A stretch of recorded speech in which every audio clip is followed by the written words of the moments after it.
Indian and foreign multinational companies in retail and consumer pharma, technological industries, etc. And his experience includes identification of transfer pricing, planning opportunities, developing local and global documentation, evaluation of permanent establishment issues, and all stages of dispute resolution, including competent authority negotiations and advanced pricing arrangements. Darpan is presented on transfer pricing documentation and disputes resolution at the ICC Commission on Taxation, Paris, and is a regular speaker on transfer pricing and permanent establishment issues at seminars organized by industry professional organizations. And he has also contributes thought leadership in these areas of publications. And with this, I welcome Darpan Mehta for the presentation. So before I request him, may I request Avinash to present a memento as a mark of our appreciation.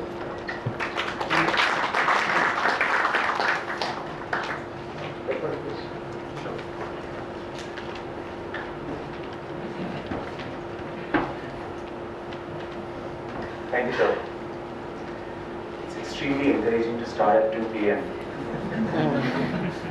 Typically, it does not happen. So, thank you for that kind gesture. So, what we'll cover in this 90 minutes, which have been allotted, is essentially two industries: IT, ITS, and financial services. I understand this is the fourth or the fifth Saturday you are attending this course, and second Saturday. Okay. So how much of awareness of DP methods, documentation requirements, the typical issues that are cut across industries, is there a basic level of awareness? Yeah. Okay, that's good. Because it's always important to have that before you jump into a particular industry, because at least my purpose here is to give you a bird's eye view of hopefully most of the transfer pricing issues faced in these two industries. And you have to be fair to me that I'm going to try to finish this in 45 minutes for each industry. So the objective is to at least make you aware what are the issues being faced. I don't think the time will warrant getting into too much depth of a particular issue, but happy to take up something that you have on your mind, maybe in the Q&A session. But most importantly, it requires that there is the basic level of understanding of what is TNMM, what are the typical challenges with TNMM, finding the right comparables, the PLI. Have you had sessions like that? Yeah. Okay. So I think that will help. So that will help for that will help for IT/ITS industry. Financial services is a little more peculiar because the kind of transactions that happen in the financial services are very unique to that industry. As a tax professional who started his career in the financial services industry way back in 1998, I was always fascinated when I did financial services industry for the first 3 years of my career, because each transaction was very peculiar and it felt very esoteric. So what I've done in these slides, I believe you have a copy of that, is broken down the industry into 5 different segments and tried to identify the most important transfer pricing issue for that industry segment. And we'll spend enough time talking about that. I have a question for you. Which one would you like to take first? And the reason I ask is, in 90 minutes, which is broken up approximately into 45 minutes, the first 45 minutes is going to be easier for you to concentrate. The second 45 minutes is going to be more difficult. So what? ITS. And I appreciate that. So what would you like to ITS. Okay, I heard ITS more than I heard financial ITS. services, so we will go to ITS. So the people who said financial services will definitely keep awake in the next 45 minutes. Glad to hear that. Okay, financial services will take later. ITS on slide 4. So I'm not surprised why it's so popular, because I think out of more than 600 judgments of the tribunal, I'm willing to bet that more than 70% of the judgments are on the IT/ITS industry, easily. So, and fortunately, ITS industry is what actually made transfer pricing famous in the first place. Yeah. If India did not have a captive IT/ITS industry and the peculiar law that we have around single year data usage, the peculiar law that we have around the kind of strict comparability that you should apply even in a T&M method, which actually allows you to relax the functional comparability because it focuses on the net margin. The peculiarity that we have in our law around arithmetic mean, which is unique in the world because OECD and nearly all other countries follow the interquartile range. So all the issues that have arisen in the IT/ITES industry are actually due to a peculiar law. I really don't blame the department for this, because if the law could be easily interpreted to mean that you need single year data for the financial year for which the transfer pricing study is being done, then you're forcing the transfer pricing officer to update the analysis when he does the transfer pricing audit, because there's impossibility of performance for the taxpayer to do it at the time when he does his transfer pricing study. That creates one challenge. The sand keeps shifting.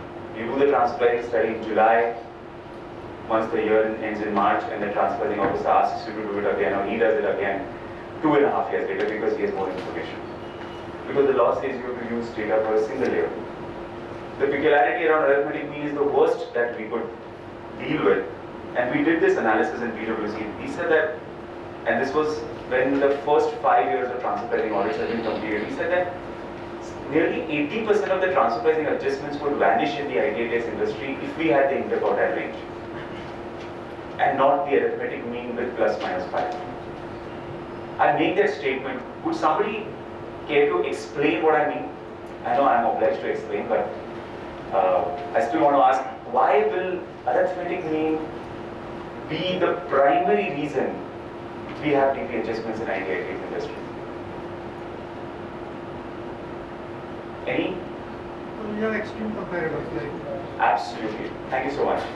So they don't get excluded. So what is the incentive for a TPO? To remove the loss making or the low profit making comparables and to include the high profit making comparables. Would this issue be there if the law said you exclude the first 25 and the last 25? No, right? It will be very difficult to fill the whole set with, if you were a taxpayer, you'd like to fill it with all loss making or low profit making comparables.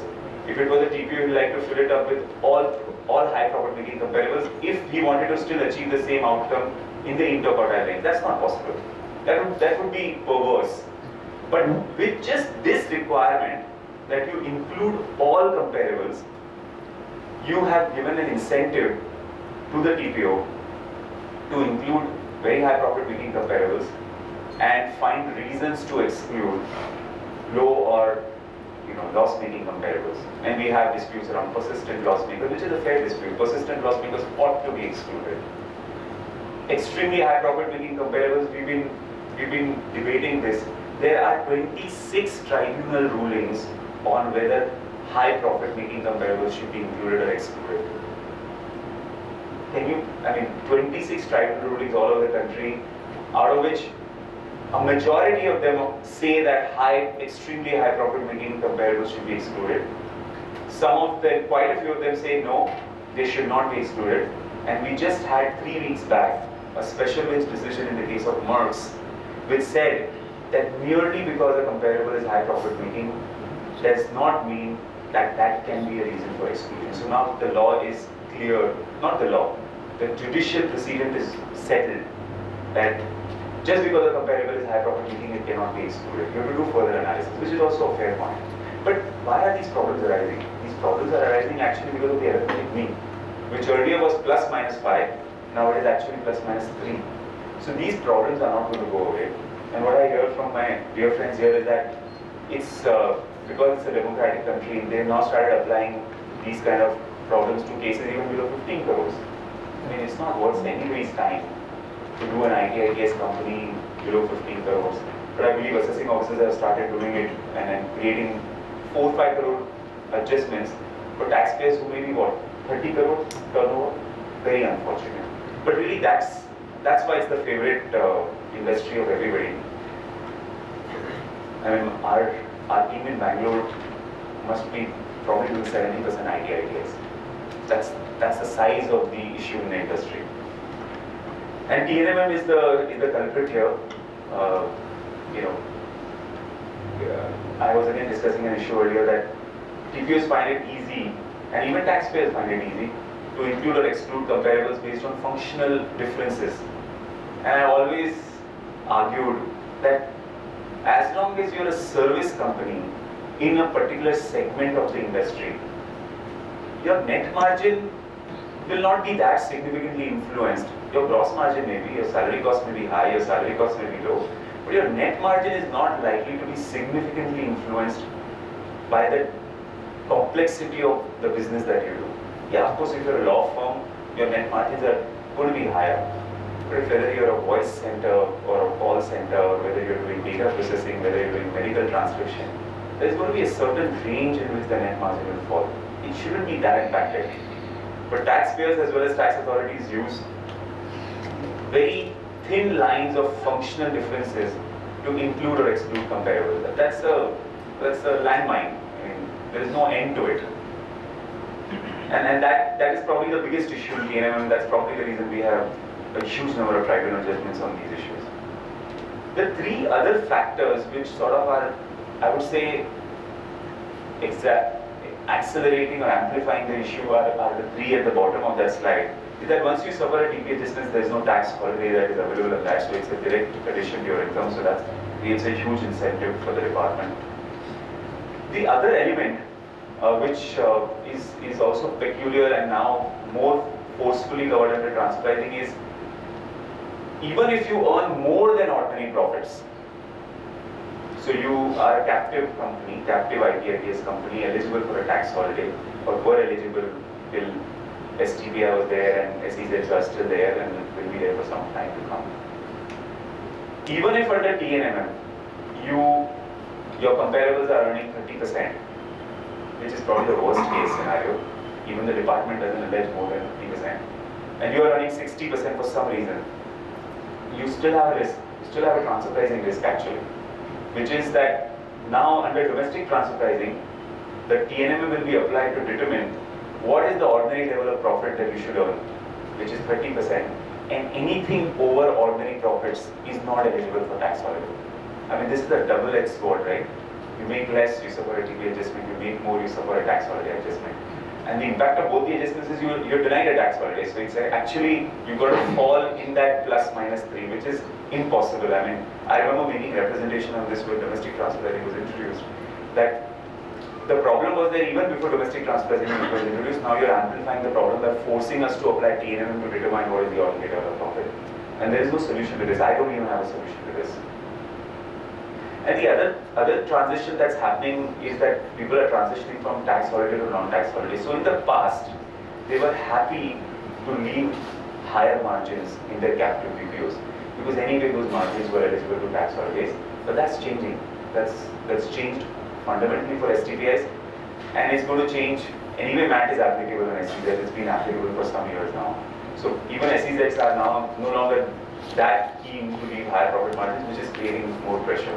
So really what this slide is trying to say is that the peculiarity of our law, and till the time they don't change this law, till the time they don't introduce inter-quartile range, till the time they don't allow use of multiple data, till the time they don't enforce impossibility of performance of updating the TP study every time the audit happens, till the time they don't do these things, I don't really, as a professional, see where this is going to end. We'll have more and more tribunal judgments, and our tribunals are going to be inundated with IT/ITeS cases for years to come. So is there a silver lining to all this?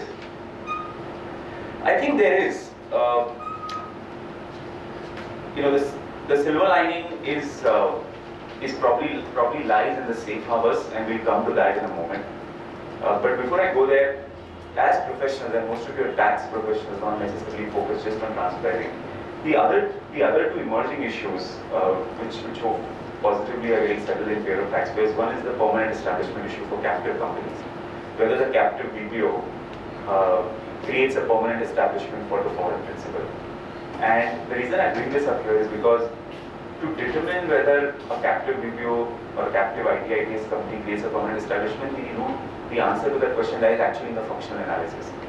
So when you're doing a functional analysis for a captive IT/ITES company, please apply the layer of permanent establishment. Are you in the spirit of writing that nothing is being done in India, everything is directed, supervised, instructed, and the Indian company is merely a projection of the foreign company? Are you creating potential permanent establishment issues?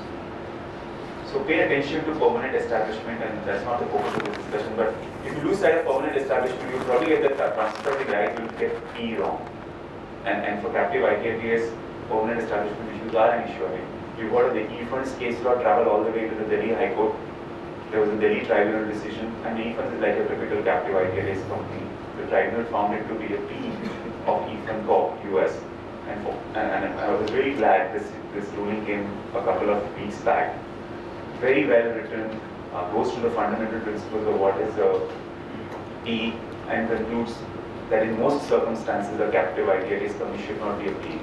So please pay attention to that when you're drafting functional analysis. That in my experience I've seen people not looking at that aspect at all.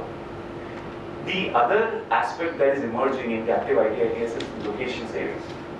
I don't think I saw a topic on your agenda of location savings. So very briefly, this will travel to India because it's an issue in a lot of foreign jurisdictions as well, like China and other developing countries, where they're saying that if by outsourcing work to my country, you are reducing cost by 60%, 70%, by a factor of 10, some part of that location savings should be earned by the Indian capital. It's an economic issue, it's not a tax issue. It goes into the fundamentals of economics, bargaining power, and whether an Indian capital will be able to demand some part of that location saving. But it's another issue which is emerging, not much literature on it. It's the adjustments on location savings have already been done in pharma contract manufacturers. I would be surprised if it travels to IT/ITES. But I think it will travel only to high-end IT/ITES companies, not the low-end ones where there's anyway a lot of competition. And you can easily say that, why will I give this guy some location savings when I can outsource to a third party, and a third party voice center is making not more than cost plus 15%. So if a third party is not making more than cost plus 15%, why will I give anything more than that, including a part of the location savings to my capital? So I don't see that as an issue for low end, but if your client is a high-end captive IT/ITES, pay attention to this issue. It's already been raised for contract manufacturers in pharma industries. It's been discussed in various developing countries, and it will sooner or later travel to India. We spoke about this, and I want to touch upon really two key issues in terms of comparability. One issue for captive IT/ITES on comparability is what we spoke about earlier, is how deep do you go into functional comparability, i.e. what is the specific nature of activity that the IT/ITES company does. Whether a voice call center can be compared to a medical transcription company, whether a medical transcription company can be compared to a data processing company, whether a data processing company can be compared to some of the other activities that they do in IT/ITES, whether that can be compared to an investment banking BPO, and whether that can be compared to one of the more high-end companies. So this issue again got recently decided in the case of Maersk. This was the first issue for adjudication by the special bench. And the argument that the department takes, and that's what they've been doing in assessments, is if they believe that your client or your captive IT/ITES company is doing high-end functions, if they perceive, and unfortunately till the safe harbor rules came in, there was actually no definition of what is high-end versus low-end. So even before that, when they did transfer pricing adjustments for some of the BPOs, they said, in our view, you do high-end activities, you do analytical stuff, there is huge application of mind, you have chartered accountants in your staff, there are MBAs, there are postgraduates, you're serving the financial sector in the US, which is a very complex sector. So you're doing high-end stuff. And when they decided the comparables for the high-end activity, they used to exclude all BPOs, and they would take pure KPO companies. And the margin could end at between 40 to 50%. And those kind of adjustments have been made for quite a few multinational BPOs. especially in the research industry, in the financial services industry, and even Musk. Musk actually is in the logistics industry. And the taxpayers' argument really was that, look at the average salary level of my employees. MCOM degree is not a high-end analytical degree or analytical a degree which allows a person to do a very high-end analytical job. Even MBAs, if MBAs are from tier 3, tier 4 institutes, and everybody knows what is tier 1, tier 2, tier 4, even MBAs from tier 3, tier 4 institutes, I wouldn't be hiring them to do very high-end analytical stuff. And I anyway have 70% of my employees are anyway graduates, so I anyway need some more senior people to manage what those graduates are doing. So just because I have 5 MBAs from IIM doesn't mean I become a KPO. Those guys are actually doing the job of managing those 70% graduates, because that takes management skill. They're not actually sitting and doing the activity. So taxpayers, because there was no definition, right? There was no definition of what is a KPO versus what is a BPO. So taxpayers were relying on all these indirect ways. And there was a huge amount of litigation which traveled all the way to the tribunal. And what principles Musk has laid down is on slide 11, where I think it's a fair decision, where what Musk has said is that ITS is one category of service. They have analyzed in detail the requirement of OECD that in TNM you can relax the criteria of comparability, functional comparability, or you can relax the criteria of what actual functions are being done, because you're looking at the net profit margin, and net profit margin is not so heavily influenced by that. As long as you're in a broad category of industry, between that you don't need to break up the industry into subcategories. And Musk, I think, fairly recognized that it would become so subjective and so debatable, and it will keep on evolving year on year. Somebody is a BPO today, they may get transitioned to a KPO over the next 5 years, and that transition will happen in stages. Suddenly a BPO doesn't turn into a KPO overnight. I mean, everyone aspires to be a KPO, but that transition will happen over a period of time. So I think Musk did a fair job by saying that don't make it so difficult, don't make it so subjective. Let's keep ITS as one functional category in which all comparables should typically be comparable to all ITS companies, with one exception.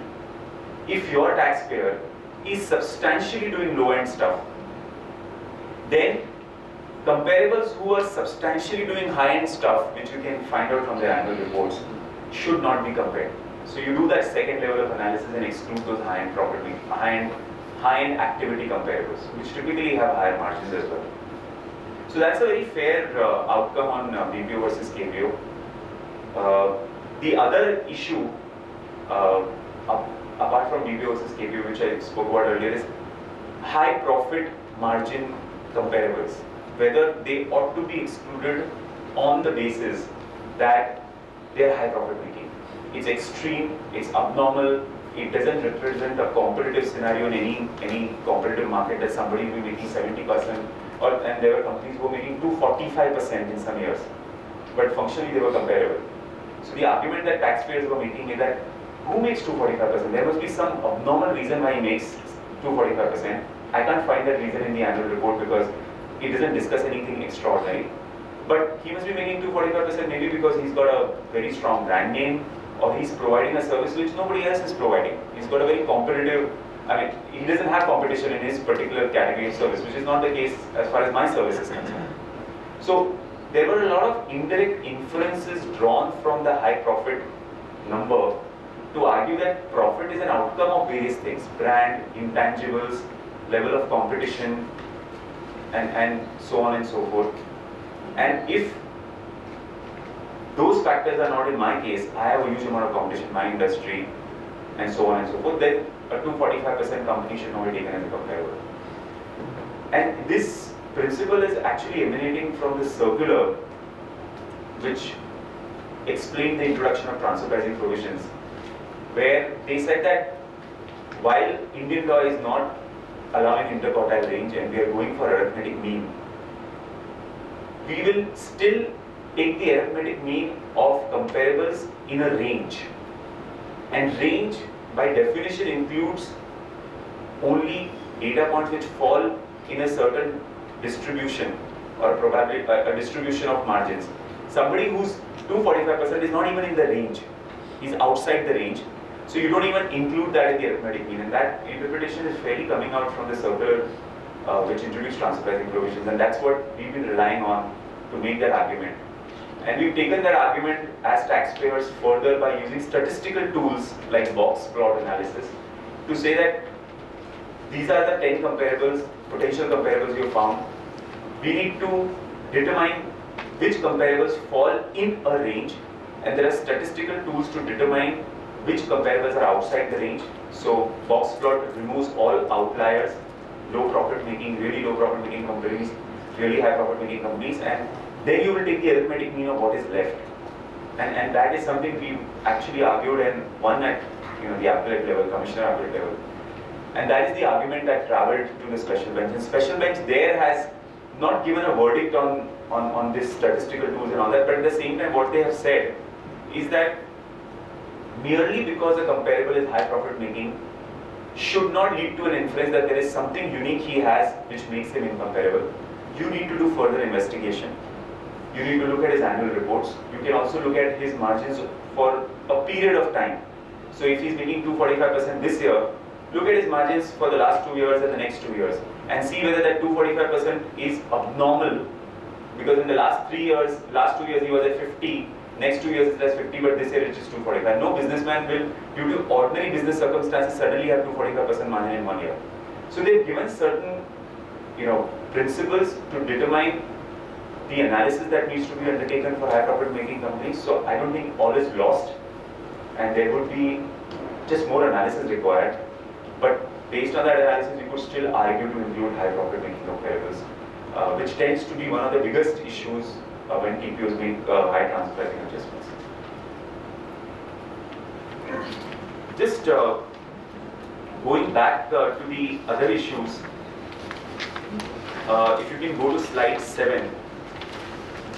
This is a laundry list actually. I don't intend to spend too much time talking about it in the interest of time. Single year data. So these are the typical issues faced in the TP adjustments or TP assessments of IT/ITeS companies. Single year data we spoke about. Secret comparables.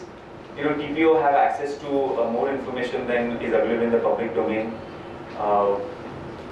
And one school of thought is that he should not use it at all.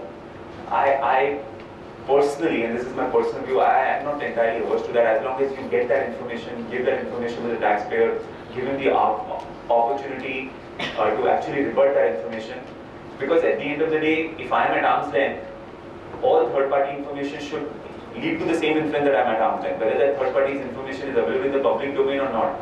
So a TNF study you do is not to determine arm's length, it is to test whether you are at arm's length or not. And people make that mistake all the time. They say that TNM करेंगे तो पता चलेगा मैं arm's length हूँ कि नहीं. No, TNM करेंगे तो पता चलेगा कि whether you have acted at arm's length or not. It's a testing tool. It's not a mechanism to decide what should be the arm's length margin.